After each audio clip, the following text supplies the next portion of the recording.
মালগাড়ি লাইনচ্যুত হওয়ায় বিপত্তি এখনো পুরোপুরি স্বাভাবিক হলো না। হাওড়া খড়গপুর শাখার ট্রেন চলাচল, আপ লাইনে ট্রেন চলাচল স্বাভাবিক এবং ডাউন লাইন সেখানে কিন্তু ট্রেন চলাচল এখনো স্বাভাবিক হয়নি। ধীর গতিতে চলছে বিভিন্ন দূরপাল্লার ট্রেন। সৌরভ চৌধুরী আমাদের প্রতিনিধি এই মুহূর্তে টেলিফোনে আমাদের সঙ্গে রয়েছেন। সৌরভ, আর কতক্ষণ লাগবে কি জানাচ্ছে রেল কর্তৃপক্ষ পরিস্থিতি স্বাভাবিক হতে? সৌরভ শোনা যাচ্ছে? হ্যাঁ, সৌরভ, ঠিক আরো কতক্ষণ লাগতে পারে পরিস্থিতি স্বাভাবিক হতে?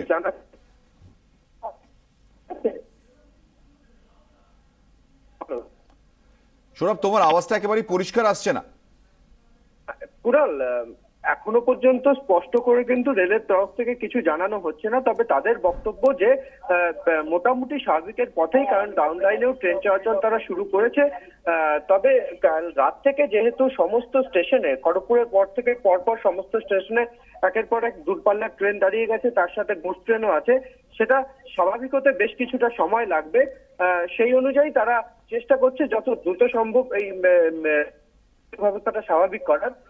তবে তার আগে, তার পাশাপাশি এই মুহূর্তে তদন্তের কাজও শুরু হয়েছে, কারণ কিভাবে এই গুডস ট্রেনটা ডিরেলড হলো এবং সেটা গিয়ে পাশের ইঞ্জিনে এরকম ভাবে ধাক্কা মারলো, এই বিষয়টাই কিন্তু মূলত খতিয়ে দেখছেন যে সেখানে যে পদস্থ কর্তারা আছেন তারা, সেটা সিগন্যালের দোষ না ড্রাইভারের দোষ, সেটা তারা খতিয়ে দেখছেন।